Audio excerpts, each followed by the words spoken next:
Olá pessoal, estamos no ar com você com o Dinheiro de hoje, o seu programa sobre investimentos aqui nessa parceria entre a Com Dinheiro e a BMC News para trazer para vocês os principais nomes do mercado, quem faz o mercado financeiro brasileiro acontecer, para um bate-papo leve, mas sempre com o intuito de fazer de você um investidor melhor a cada dia, batendo papo com grandes gestores, participantes do mercado, empreendedores, as pessoas que estão colocando esse tijolinho no mercado nosso de cada dia. E hoje nós vamos falar com Gabriel Cid, sócio da Equity Capital, vamos falar um pouquinho sobre o mercado, vocês sabem que eu gosto muito aqui, vamos falar sobre Venture Capital, falar sobre as teses de investimento e em um mundo onde VC sofre com juros, alguém que usa os juros a seu favor, inclusive. É isso, Gabriel? É isso mesmo. Vocês têm uma tese bem interessante lá de usar a dívida como instrumento, que é uma coisa que, dentro do ambiente de VC, é raro, né? É isso mesmo. A gente é difícil desassociar a história da Equity com a história da Domo, que é outro fundo que eu acabei fundando. Mas lá a gente viu muito, a gente investiu em muitas startups e vi essa dificuldade de que no Brasil a única fonte de funding era a equity. Um momento em que os juros mudam e que a equação de capital muda, inserir em startups já maduras, que já tem o que a gente chama de product market fit, bem equacionado, começar a colocar dívida é uma oportunidade de financiar elas, de elas crescerem e alcançarem os próximos patamares. Uma coisa que eu converso aqui com os participantes, com os convidados do programa, é que a formação financeira, todo mundo fala de educação financeira e pensa como fazer conta de cartão de crédito em casa. Mas o problema da formação financeira no Brasil não é só aí e talvez nem seja esse o principal problema. As próprias empresas conhecem pouco o mercado de capitais.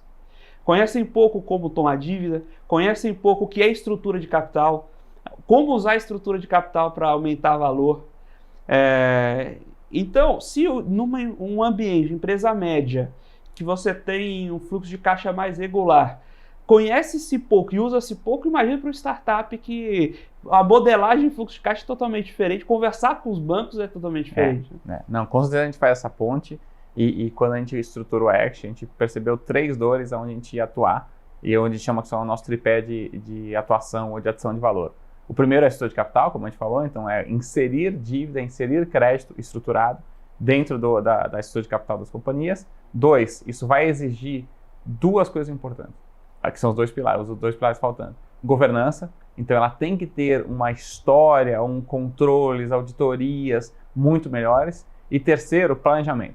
Então não dá para financiar uma startup que não tem um mínimo de planejamento, que não tem uma volatilidade de resultados muito grande. Então a gente espera uma startup que seja um pouco mais madura e que esteja apostando num crescimento, mas um crescimento mais planejado e ajuda ela a ter menos volatilidade, melhor governança, para assim cada vez mais poder trazer dívida para a estrutura de capital dela. Agora, como é que você pondera, como você conversa com esses empreendedores para colocar um nível de dívida que consiga trazer geração de valor, espaço para crescimento, mas que não aumente muito? Em modelagem de finanças a gente fala de a probabilidade de falência, né? O custo de falência embutido nesse processo, porque a falência parece um negócio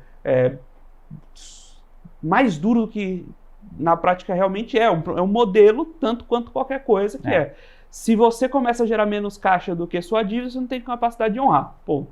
Então quando você tem caixa oscilante, isso é mais difícil de gerir. Como é que vocês conversam com os empreendedores para chegar num nível de endividamento em que o fluxo de caixa oscilante daquela companhia se comporte bem?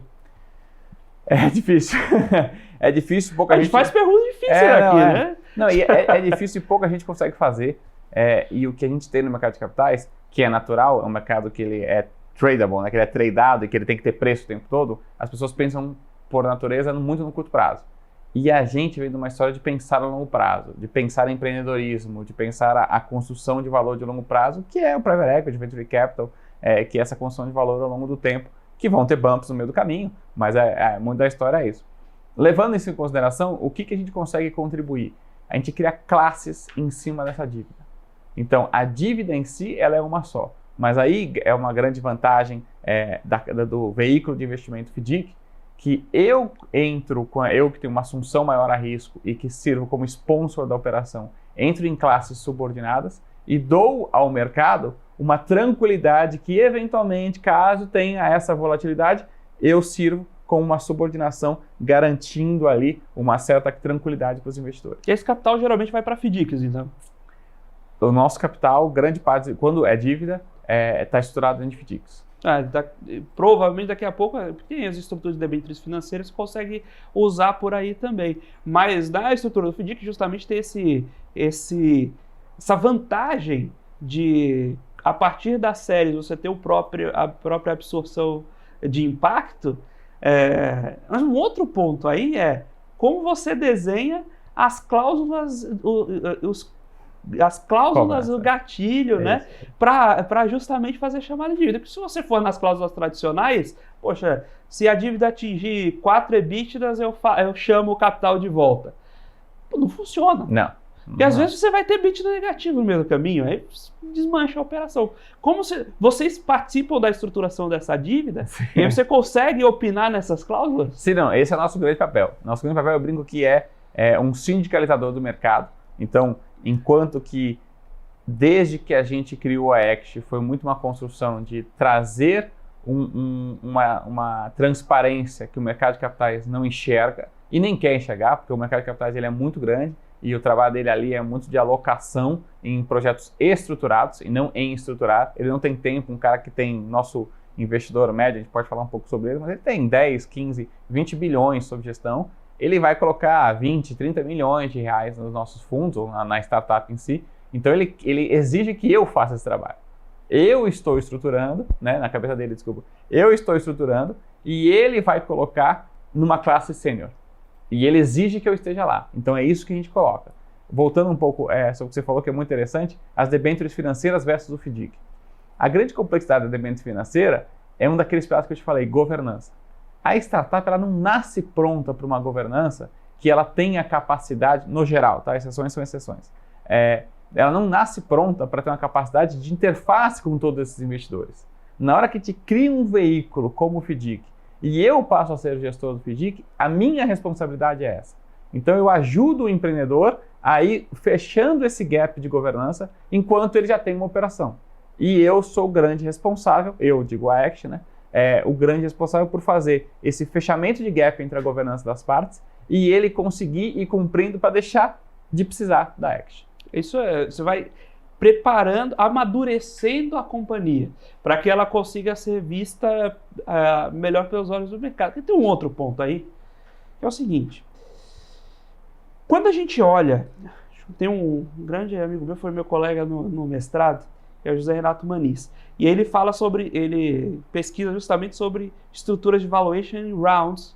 E o que a gente começa a ver é que muitas empresas, ao invés de seguir aquele bookzinho que a gente prepara, Seed, Series A, Series B, muitas das companhias viram Seed, Series A, Series A, Series A, Series A, né? Você vira especialista em uma rodada de captação e nunca nunca quebra aquela onda. Por quê? Você tem um tamanho... Aqui no Brasil a gente tem algum mercado para Series A, mas é muito difícil a gente buscar mercado aqui no Brasil para Series B, por exemplo. É verdade. E quando a gente fala, poxa, mas investidor estrangeiro, então o cheque vai ser maior, vai ser mais fácil. Não, o contrário. Porque se você vai pensar...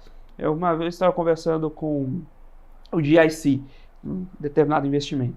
Aí os caras, não, bacana, maravilhosa sua tese, só que a gente estava buscando um determinado valor. Olha, eu só entro minoritário, eu só entro com 30 milhões de dólares. Não existe modelo que eu faça chover aqui que justifique 30 milhões de dólares num deal minoritário. Então você começa a ter problemas de modelo para fazer essa captação. E aí você precisa fazer esse ramp. E às vezes esse ramp, quando a gente está numa realidade de Brasil, Series A 10, 20 milhões, e aí esse ramp não é mais... Você não dobra o cheque, você tem que tirar para 10 o cheque, né? Então, o nível de maturidade de uma empresa que recebe 10, 20 milhões é muito diferente, né, do nível de maturidade de uma empresa que recebe 200, 300 milhões, né? E a grande complexidade dos modelos que a gente aprende, ou que é estabelecer esses frameworks de, não é seed, é pré-seed, é seed, é anjo, tal, vai ter série A, série B e assim por diante, é que esse é um modelo que a gente está importando nos Estados Unidos. E os Estados Unidos, basicamente, faz muito bem isso há 25 anos, e se a gente alongar um pouco a curva, faz 50 anos que essa estrutura foi criada, né? O Silicon Valley e todas essas estratégias. Lá tem uma liquidez muito grande e você consegue precificar o mercado de maneira mais ótima, não vou dizer perfeita, mas mais ótima do que aqui. Quando a gente tem uma mudança macro, como a gente teve nos últimos 2, 3 anos, tudo isso que a gente falou cai por água. O que a gente falava em 2020 virou céu, não é nem de brigadeiro, é cor de rosa. Em 2021 e aí na virada de 2021 os juros americanos começaram a subir, jogou por água. Então você tem que reestabelecer o framework. Só que você já tem uma startup, o empreendedor já tem, a startup já está lá 3, 4, 5 anos. Já fez rodada anterior, já tem preço combinado, já tem condição de saída. Então o desafio do curto prazo, né, o trader de curto prazo, falando, não, mas agora o preço é tal, mas tem um empreendedor, tem toda uma história que foi criada, toda uma carga emocional que foi estabelecida, que você tem que olhar muitos anos para frente para tentar recompor ela. Então, sim, existem esses frameworks de rodadas, mas o grande ponto de mercado, e é uma das coisas que nos fez sair da Domo e falar, não, vamos agora abrir um grande buraco de mercado que existe hoje, é este, e a gente quer suprir esse buraco de mercado, ajudando a contribuir com o sistema empreendedor, foi criar essa estrutura em que, pós-série A startup ainda não conseguiu atingir um patamar de série B, até porque teve desvalorização do dólar, até porque teve novas relações de múltiplo, ele não consegue atingir o série B, os investidores estrangeiros começam a ter outras oportunidades em outras geografias, então tem esse ponto, o Brasil é ótimo, ele tem um monte de coisa boa, mas ele também tem um monte de coisa ruim. E ele também, entre as coisas ruins, vão ter outros países, outros mercados, outras geografias que também são bons.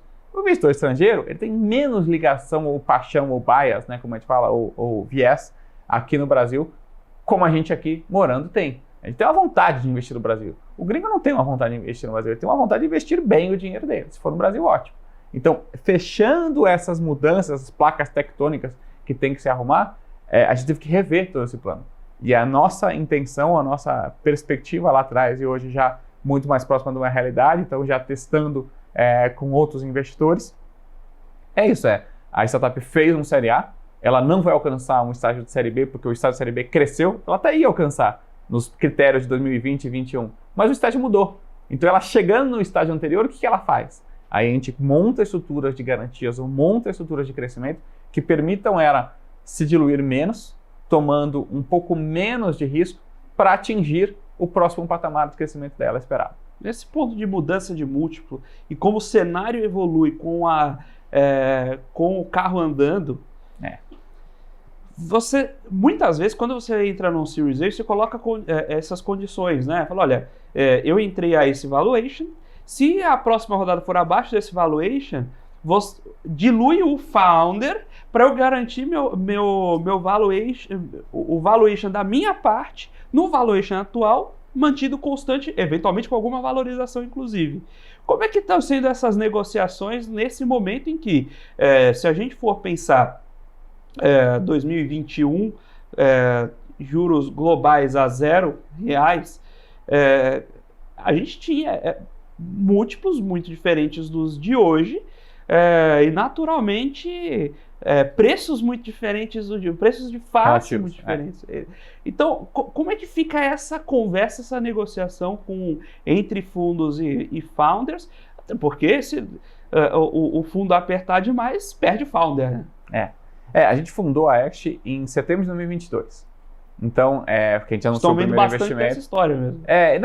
E foi baseado nessa discussão. Então é muito legal falar sobre isso, porque esse é o ponto que fundamentou a gente falar, não, a gente precisa ter um player independente ou descorrelacionado com o Domo, porque hoje a gente entende que tinha alguns potenciais conflitos de interesse pelo lado dos empreendedores e pelo lado dos investidores também, porque você está afetado, né? E alguns outros investidores não gostariam de que as startups deles estivessem sendo financiadas por um outro player que, como a gente fez mais de 100 investimentos em Domo, provavelmente ia ter alguma competição. E aí a gente, enquanto tese, procurando o retorno dos investidores, está falando assim, eu não posso não trazer os melhores deals. né? E ao mesmo tempo eu quero trazer os melhores deals e a gente quer fechar esse gap no mercado. Então, indo diretamente ao seu ponto, que eu acho que é importante, na hora que você faz, e não por coincidência, a gente trouxe o mercado de dívida, ela é não dilutiva. Então, você tem que sempre ter o que você explicou, a gente chama de markdown protections, né? Ou down round protections, tanto faz. A hora que a gente não faz uma oferta, né, de fato, a gente simplesmente está adicionando uma dívida que é, por natureza, preferencial ao equity. Então, você está adicionando risco ao equity, porque ele primeiro tem que pagar a dívida para depois pagar o equity. Mas se ele adicionar o risco dentro de um ambiente que ele está confortável, quando der o retorno, ele não se diluiu. Então, ele vai estar preparado para um valuation melhor, no cenário positivo, um valuation melhor, e que não vai trigar ou adicionar ou gatilhar, não sei como é que fala, o down round protection. Então, para o empreendedor é bom e para os investidores também é bom. Porque o investidor fala, olha, essa é a realidade. Eu não tenho interesse em down round protection. Eu tenho interesse que a startup dê certo. Ninguém quer pegar no mercado a faca caindo e falar, não, eu acertei a mosca ali. Ninguém quer pegar isso. A pessoa quer pegar assim, as startups que estão crescendo, eu consegui investir e financiar elas. Então, pro lado do investidor do equity, também é melhor ele tomar risco, colocando o equity dele mais para baixo e colocando o financiamento mais para cima, e que a startup tenha a chance de dar certo. Então, dessa forma é que a gente conseguiu, nos últimos anos, trazer não só investidores como o Domo, que a gente já tinha essa tese muito bem formada, mas também a própria IGA, o próprio IBRICS, o próprio agora a gente fechou um round importante com o Monax, com fundos estrangeiros. Então aí a gente consegue comprovar de que essa é uma verdade presente no mercado de VC hoje. E quando a gente olha para... Geralmente entram empresas que já passaram por alguma rodada de investimento antes. Quando a gente olha o mercado formando novos investimentos hoje, arrefeceu muito aqui no Brasil também? Geralmente não, a gente sempre entra depois que tem um fundo de VC ou um investidor pela própria definição do modelo. Pela né? própria definição e porque para a gente é importante ter alguém fazendo o papel do seed. Não é o meu papel nesse momento, então a gente escolheu dentro do universo, e isso no mercado de VC é muito importante, né? Uma especialização ali onde você vai estar. Então a gente dá a mão e não vai fazer o trabalho do seed e não vamos competir com o seed, não é o nosso papel, não é a nossa proposta de valor. Até por isso a gente exige que tenha um investidor que vai fazer toda aquela parte inicial de governança, de arrumar, de auditoria. Então trazer um empreendedor que tenha essa noção de que ele vai precisar ter um nível de governança importante. Quando a gente fala de seed, o mercado de seed ele é muito local. Então ele não tem esse mercado internacional de que o investidor vai olhar outras opções lá fora. Ele vai olhar as opções locais. Então esse mercado ele continua andando. Quando você faz as comparativos e tem uma série de bases de dados que fazem isso, a queda do seed caiu muito pouco. Tá? Então caiu circunstancialmente, assim, não foi uma coisa absurda. O que acontece, e aí é um pouco a nossa tese, é cada vez mais que a gente comunica, então estamos aqui hoje comunicando um pouco a nossa tese, esses investidores passam a levar em consideração esse tipo de estratégia. Ao levantar um Série A, então, como conversei com você, a última rodada do startup que a gente investiu, que foi em 2022, não pressupunha a nossa entrada enquanto crédito. Uma vez que a gente apresentou a nossa tese e falou, pô, eu vou alongar o seu runway, né, que a gente fala, o tempo que o dinheiro vai ficar, vai durar dentro da companhia enquanto ela queima a caixa, alongou. E com a nossa captação, que tem um custo de capital menor do que o retorno da própria startup, e que já está previsível, né, uma vez que a gente já tem Product Market Fit, e já está previsível, ele alongou a companhia mais ainda, porque ele ganha um tamanho sem diluir a companhia que gera ou que tem uma perspectiva de gerar break-even muito mais segura. Então, para todo mundo foi bom. Para o empreendedor foi bom, para os investidores anteriores foi bom e para nós foi bom. Daqui a pouco você começa a ter esse modelo estabelecido. O camarada já vai pensando, Series A, quando ele for fazer o investimento, ele já fala com vocês, fala, olha, estou fazendo esse Series A, já vamos bolar um esquema de dívidas pré-pensado aqui, para já pensar uma rodada mais longa, né? Não, e aí eu queria aproveitar esse ponto aí para falar que tem uma diferença grande sobre o que a gente vem fazendo, que é alavancando as companhias operacionalmente, que é diferente do que o Venture Debt puro. Sim. Normalmente o Venture Debt puro, ele normalmente ele acaba vindo no momento do extension. Ah, não, eu fiz o Série A e vou fazer o Série A de novo, né? Então a gente chama de uma extensão do Série A. Precisa completar o cheque porque o meu BP pressupunha que eu ia gastar 10 e eu vou precisar agora, as premissas não se comprovaram, vou ter que gastar 20. Aí, se ele não consegue levantar um round, ele faz um venture debt, que tem um custo mais caro, porque também corre um risco maior. Então também é justo, ele é mais barato que o custo de VC, ele é mais caro que o custo de uma operação estruturada, porque ele não pressupõe que a dívida seja paga pela própria operação. O venture debt ele tem essa característica. Quem vai pagar a operação é uma próxima rodada. E ele corre dessa próxima rodada, então tem o kicker, que a gente chama, que é um preço, é um pagamento a mais em função do cara ter conseguido fechar essa ponte até a próxima rodada. Então são players também que o investidor, ao investir, está olhando, olha, se não der certo, tem aqui um venture debt. Se não der certo, ou em dando certo, eu posso alavancar a operação um pouquinho mais. Se não der certo, quem é que eu vou fazer M&A? Quem é que eu vou vender? Então, hoje, o investidor ele tem mais possibilidades para fazer isso. E ele tem mais tempo para tomar essa diligência. Então, hoje, os deals têm saído menos deals, mas muito bem pensados. Então, a chance de acerto dos deals que acontecem hoje no Série A ou no Série B tem uma confiança de um próximo round ou de um sucesso muito maior. Não era aquela loucura que você via investidores falando, olha, eu tive 15 dias para decidir sobre a alocação no deal. Óbvio que com mais tempo, mesmo a pessoa sendo super inteligente ou super capaz e produtiva, com mais tempo ela pode ser mais ainda capaz e produtiva. Ela tem menos pressão para fazer. Então hoje o momento que a gente vive é um momento muito desafiador para os empreendedores, mas que quando dá certo, ele tem muito mais confiança de que o negócio vai progredir. Quando vocês montam a estrutura de dívidas, como comentou do Venture Debt, geralmente você vai ter esse pagamento pensado no próximo round. Você já monta a estrutura de dívida com fluxo de caixa pré-determinado. Isso.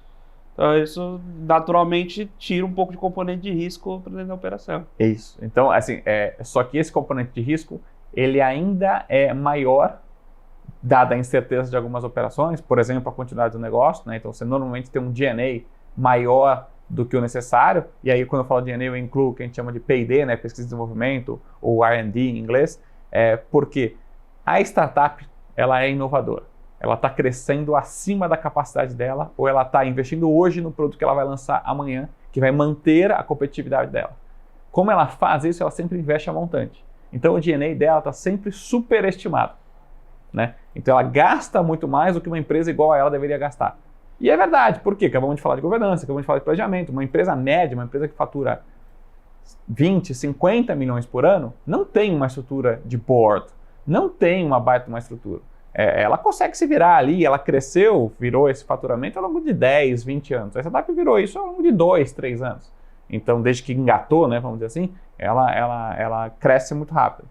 Então, tem esse balanço muito diferente. E aí que entra a nossa estrutura de classes, ou a segurança que tudo bem, o mercado de capitais não está preparado e não está disposto a correr esse risco, e eu sirvo como um colchão de estabilização. A gente conhecendo muito a dinâmica do mercado de startups, ou as volatilidades e capacidades de execução, eventualmente, ou novas dívidas, ou M&A, ou alguma outra coisa que não exija a gente, que nos dê uma garantia ou um conforto de risco, que talvez outros players que não estão inseridos no mercado não queiram tomar. Então a gente é um enabler, a gente é um habilitador para esse mercado, e isso tem se comprovado muito bem. E nessa estrutura também, naturalmente, vocês programam um pedaço de caixa dentro da companhia que vai ser colchão de pagamento também, né? Isso, Não, e às vezes na própria estrutura. Nossa. Então eu posso garantir que a própria debenture exija que tenha um capital, um caixa parado ali para pagar 2 ou 3 PMTs, que o próprio fonte de recebíveis ela é maior do que o pagamento de serviço de dívida, então eu garanto algumas vezes os recebíveis e o acesso recebível direto. De novo, são companhias que são basicamente internet.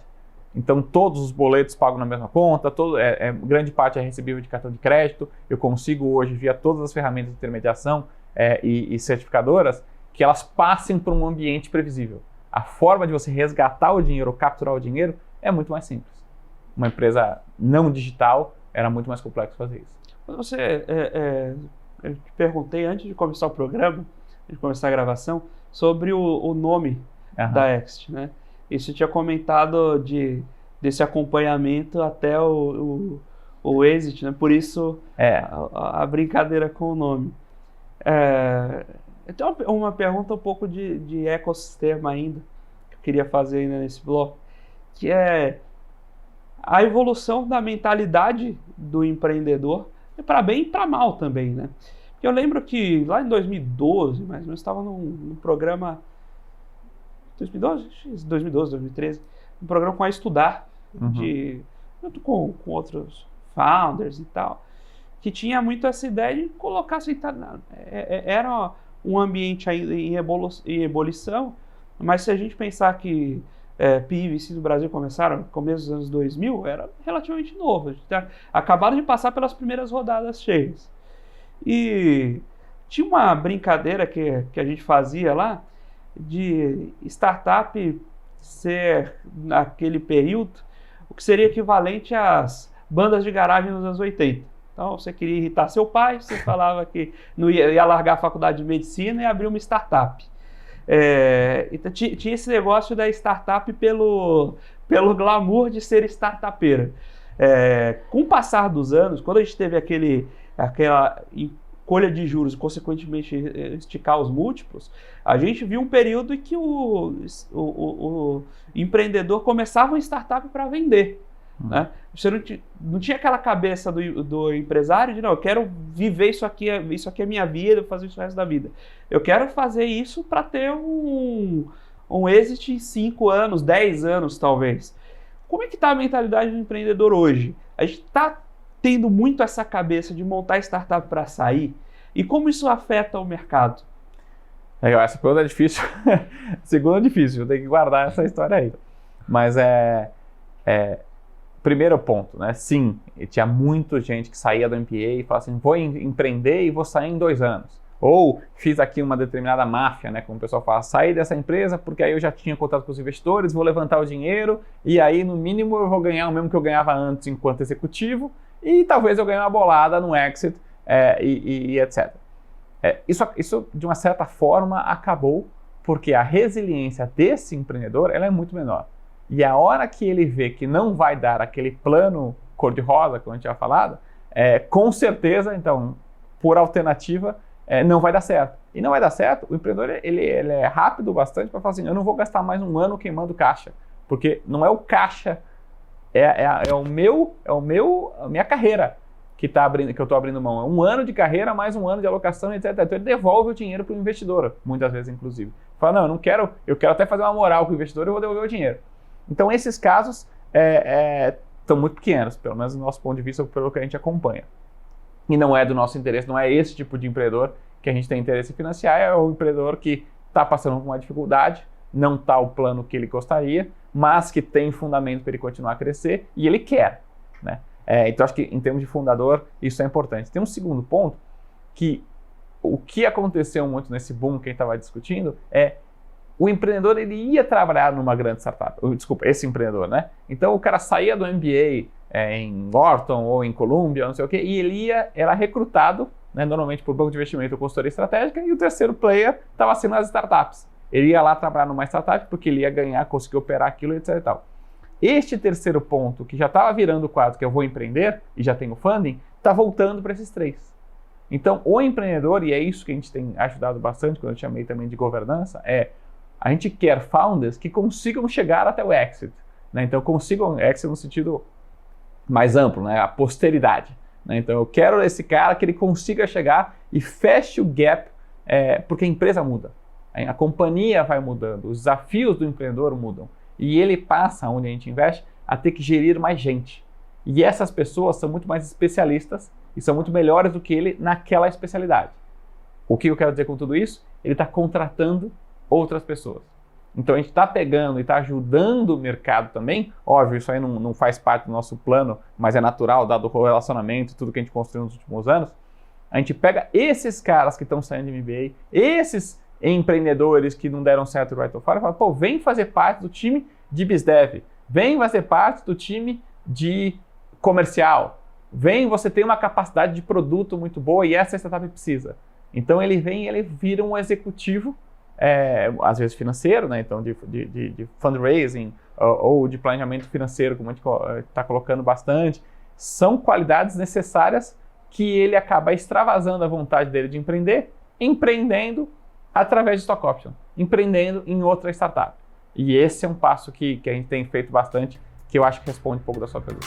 Maravilha, estamos batendo esse papo com o Gabriel Cid, sócio da Exit Capital, falando sobre Venture Capital, sobre esse mercado no Brasil e um pouco sobre essas estruturas diferentes, como a gente pode inovar, como esse mercado está se adaptando a novas realidades para conviver com a atual estrutura de juros e garantindo rentabilidade ao fundo, ao mesmo tempo e garante espaço de crescimento para as companhias, para as startups. Agora nós vamos para um breve intervalo, daqui a pouquinho a gente está de volta com o segundo bloco do Você com o Dinheiro de hoje.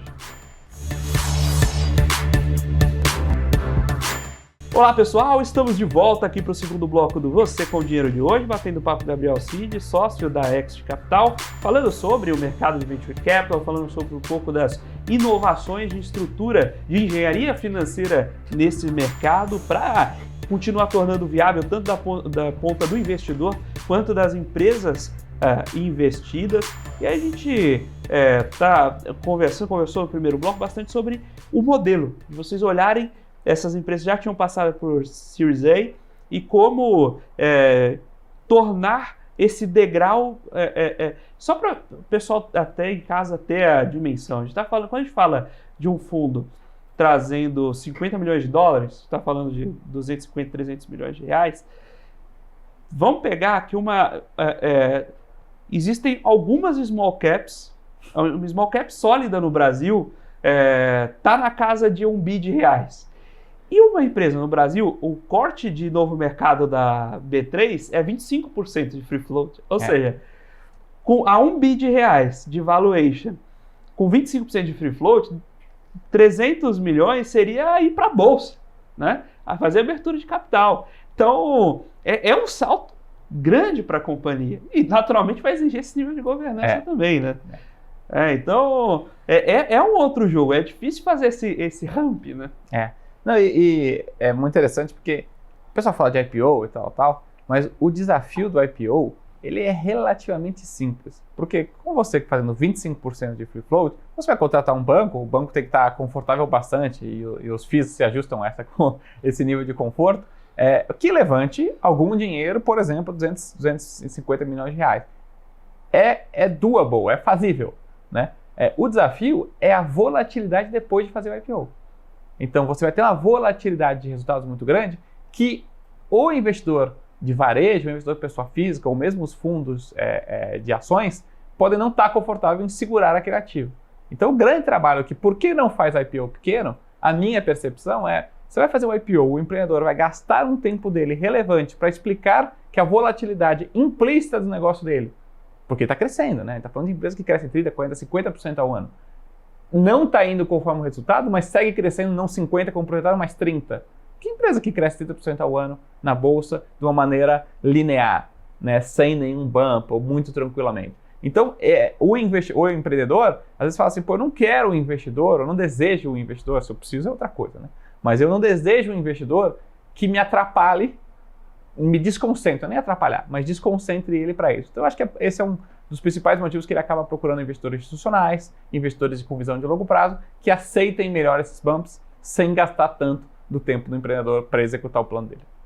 E você tem o que tende a acontecer quando essa volatilidade se apresenta, o preço da ação cai. Se você ainda tem a perspectiva de fazer outras rodadas no futuro, isso pode te machucar muito. Tá? Então, também tem um caso extremo. A gente também tem que falar. O empreendedor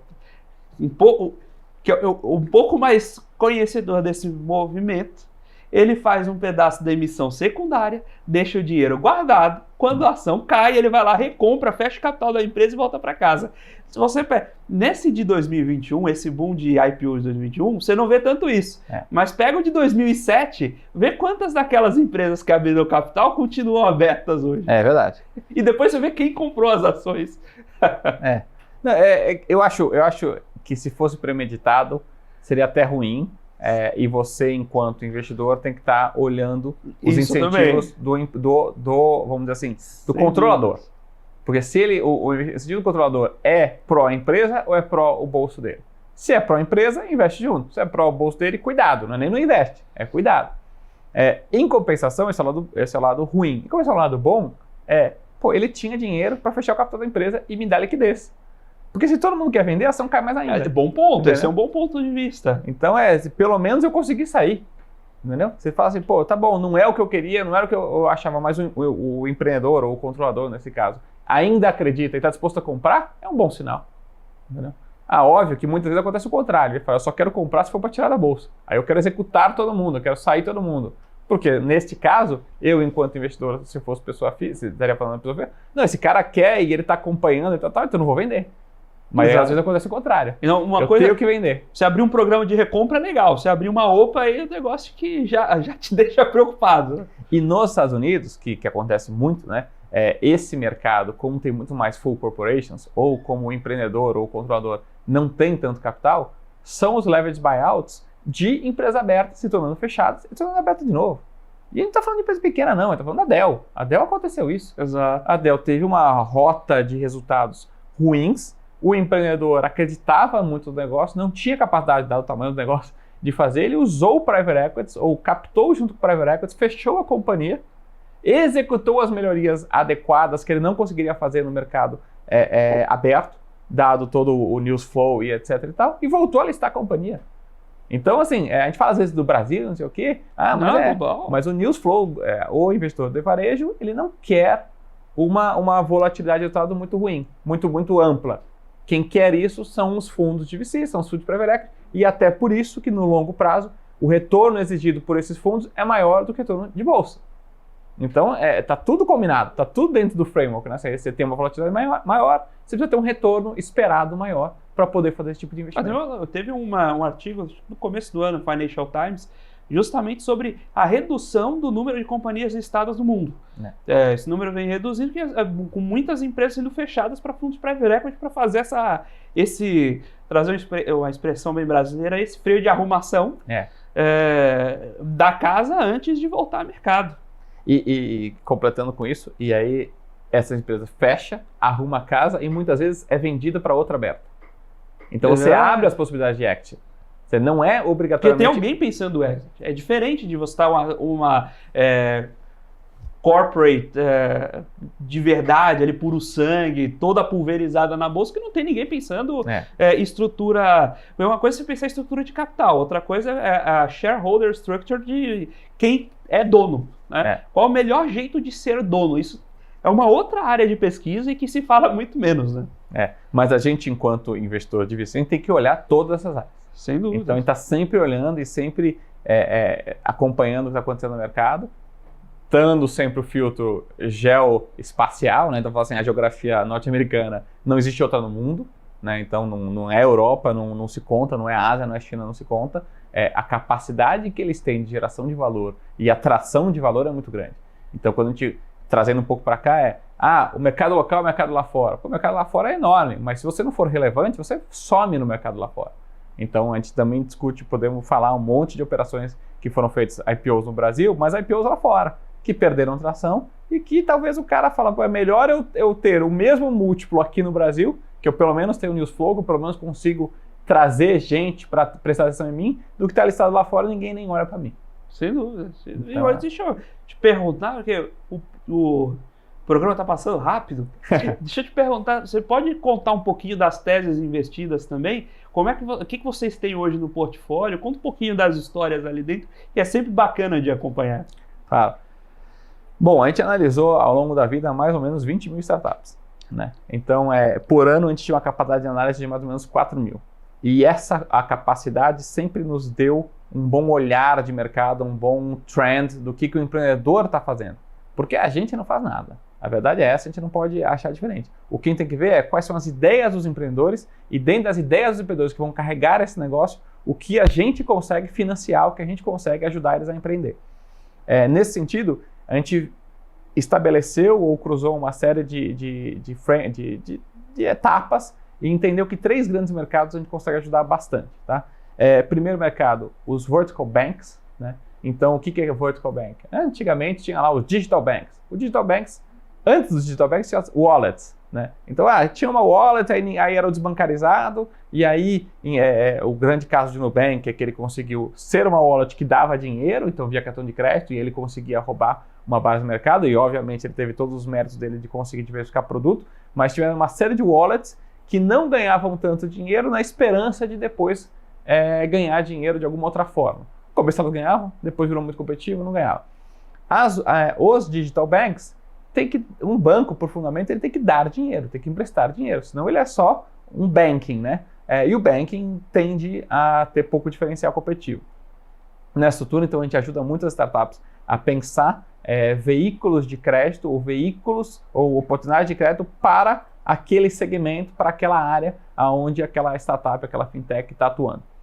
Nesse sentido, a gente gosta muito de vertical bank porque não é um mercado aberto. O mercado aberto é muito competitivo, você tem grandes players muito bem financiados, com uma capacidade, com um poder de financiamento muito forte. Então a gente gosta de teses específicas. Tem uma tese específica para consultórios médicos. Tem uma tese específica para a classe C, que quer financiar, a única forma de financiamento ou a forma mais eficiente que tem de financiamento é FGTS em garantia. Tem uma tese específica, por exemplo, de condomínios, né? Então, condomínios é um mercado muito específico, os grandes bancos não gostam, não tem produto financeiro para eles, então o próprio banking não é muito bem feito, porque não é do interesse do banco só fazer banking, e mesmo oportunidades, a única coisa que o cara gosta é porque o cara tem um dinheiro parado lá, né? Então, eu acho que você mora em prédio, 80 e poucos % das pessoas aqui no Brasil moram em prédio, então a gente tem lá um dinheiro parado, a gente sabe ter o caixa reserva, então o banco fala, tudo bem, eu faço aqui o transacional e deixo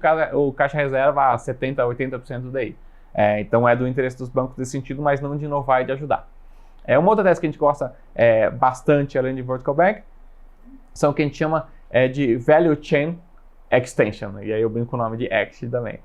Então, quer dizer, várias startups que se estabeleceram muito bem dentro de uma cadeia de valor ampla, sem capital intensivo, e geram muito valor aqui. Mas para aumentar o tamanho delas, elas têm que partir para um nódulo, para uma elo da cadeia que vai exigir capital intensivo.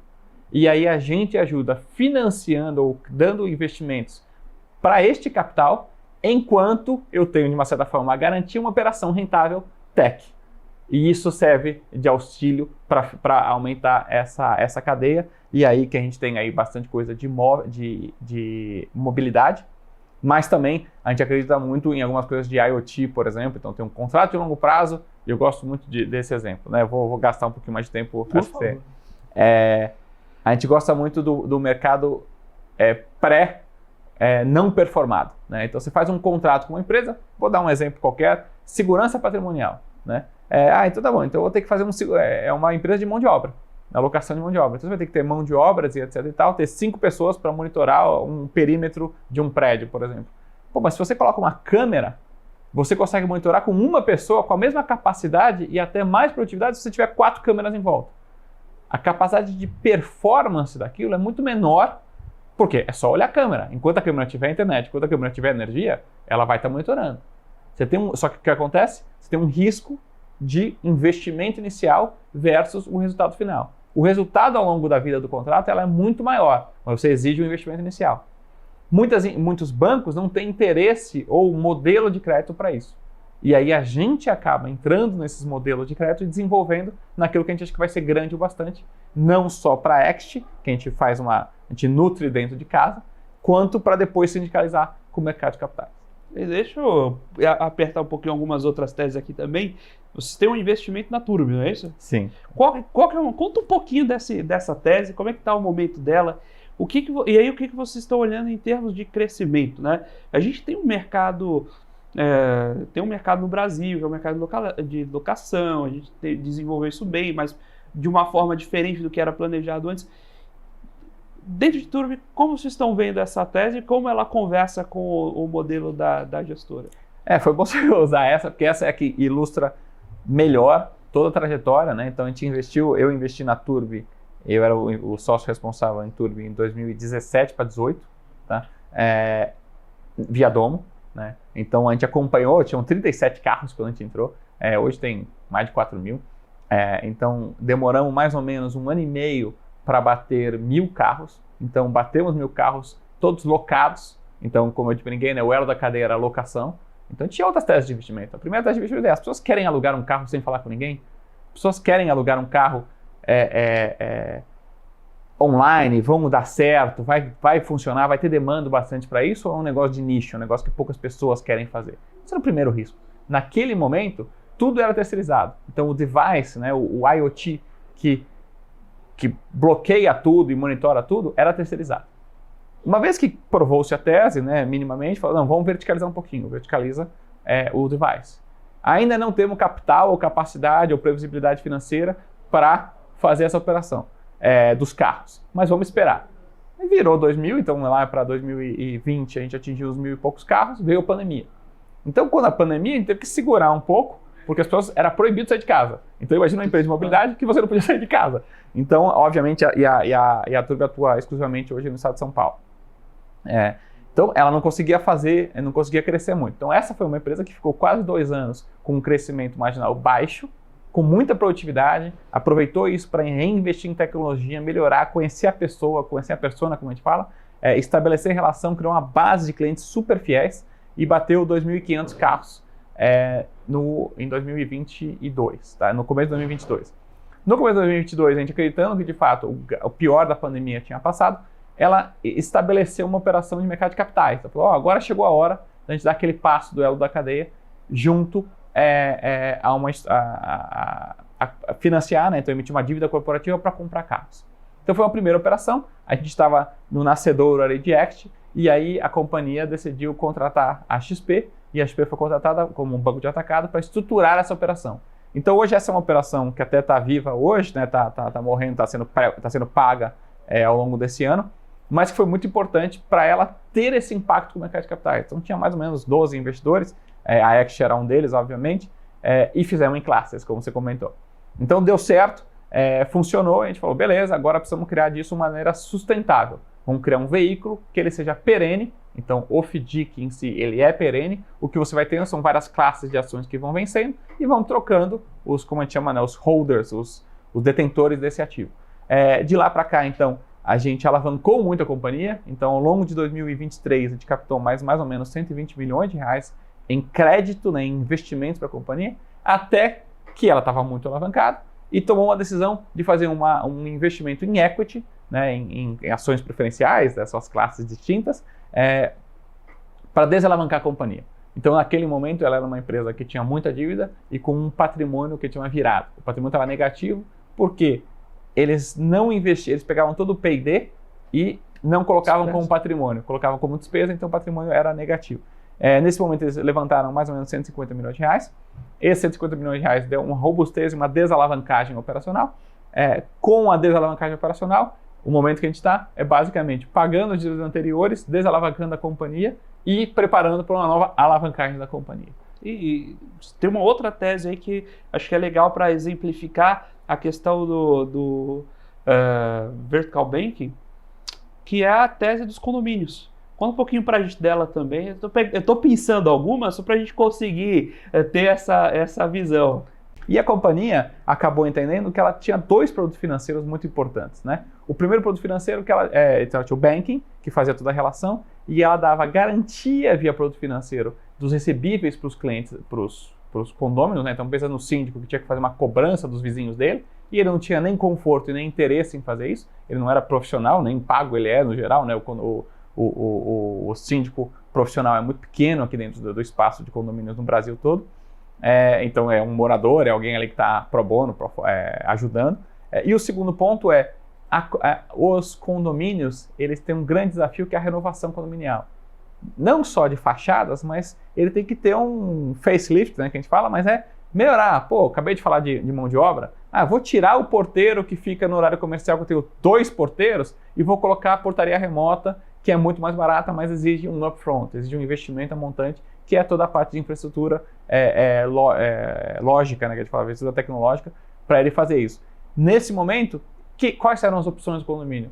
Não, então tá bom, então a gente vai fazer um aporte extra aqui e vamos em 2, 3 meses ter que pagar isso aqui. Às vezes os condomínios não tinham capacidade financeira para isso, e às vezes não tinham interesse. E aí continuava com um produto, com um condomínio funcionando de maneira subótima, porque não tinha esse dinheiro. A Condo conta tendo uma capacidade financeira, tendo uma análise financeira do condomínio muito boa e de valor de mercado, de garantias e tudo, falava, não, eu consigo originar uma operação, eu sei, porque eu já fiz outras operações, que isso melhora a performance do condomínio, então eu quero dar uma dívida que financie essa melhora do condomínio, que inclusive valoriza o próprio ativo do condomínio. Então os condôminos falam, eu estou pagando juros sobre essa operação, mas ela está valorizando o condomínio.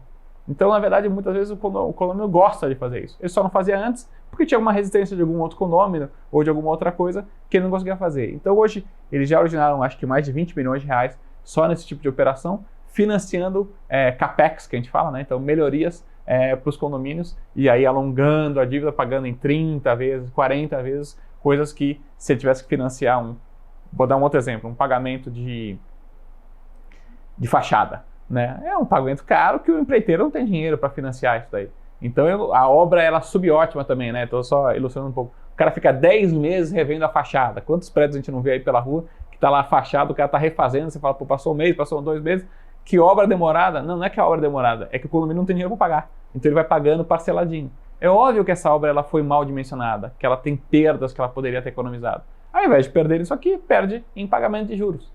Então um pouco esse trade-off que a gente tem visto e pensando junto com a companhia o que é que ajuda os condôminos, né, que são os clientes dela, a companhia, a gente e os investidores. E só para fechar esse assunto, os investidores não têm dentro da tese deles, os investidores anteriores, né, de equity, eles não têm dentro da tese deles o funding custa muito caro, o funding VC.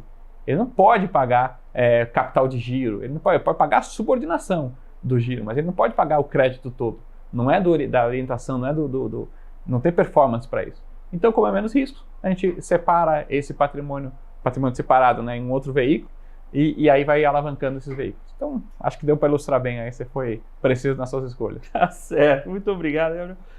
A gente está caminhando para o final, eu queria agradecer sua participação, suas explicações aqui, ajudar a pensar esse mercado também, que é interessantíssimo. E, por favor, sinta-se à vontade para usar o espaço, chamar o pessoal lá para conhecer o site de vocês. Quem quiser conhecer um pouco mais sobre a Ext, como pode encontrá-los e, enfim, o espaço é seu. Eu não sei exatamente quem é que está assistindo, mas eu vou colocar de 3 maneiras, né? Hoje, grande parte dos nossos investidores são investidores institucionais, então provavelmente as pessoas físicas que investem em fundos de crédito estão investindo na gente. Então a gente fez uma conta na virada do ano e mais ou menos indiretamente 40 mil pessoas investiam na gente através dos veículos de investimento dos investidores profissionais, que são os principais investidores do mercado. Então saibam que vocês estão correndo uma partezinha desse risco e a gente está cuidando para que dê um mínimo de solavancos possíveis, como a gente colocou. Em termos de empreendedores, então em termos, segundo ponto, continua empreendendo e a gente está aqui tentando financiar, backing vocês e é uma grande natureza, faz mais de 10 anos que a gente trabalha em prol do mercado empreendedor e vamos continuar inovando e vamos continuar suprindo os gaps que a gente conseguir identificar e que tem a capacidade de resolver. Então essa é a nossa orientação, contem conosco.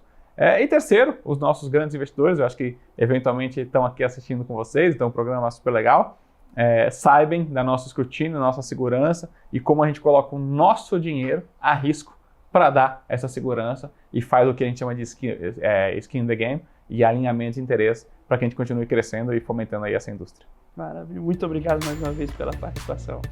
Valeu, até a próxima. Até a próxima e muito obrigado também à Ext Capital por ceder aqui a participação do Gabriel para esse bate-papo. Muito obrigado a você, investidor profissional de mercado e telespectador aqui da BMC News, pela sua companhia, pela sua audiência. O Você com Dinheiro vai ao ar de segunda a sexta, sempre aqui no mesmo horário, para trazer para vocês as mentes que fazem o mercado financeiro brasileiro acontecer. Um bate-papo leve, mas sempre com o intuito de tornar você um investidor melhor a cada dia, conhecendo essas teses, falando com os gestores, vendo quem está movimentando esse mercado e para onde as coisas estão indo. Mas se você quiser saber um pouco mais também sobre a Com Dinheiro, como ela pode ajudar você, seus investimentos, ao seu negócio, visite www.comdinheiro.com.br e mande também para a gente um e-mail lá, manda sua dúvida, sua sugestão em contato@comdinheiro.com.br.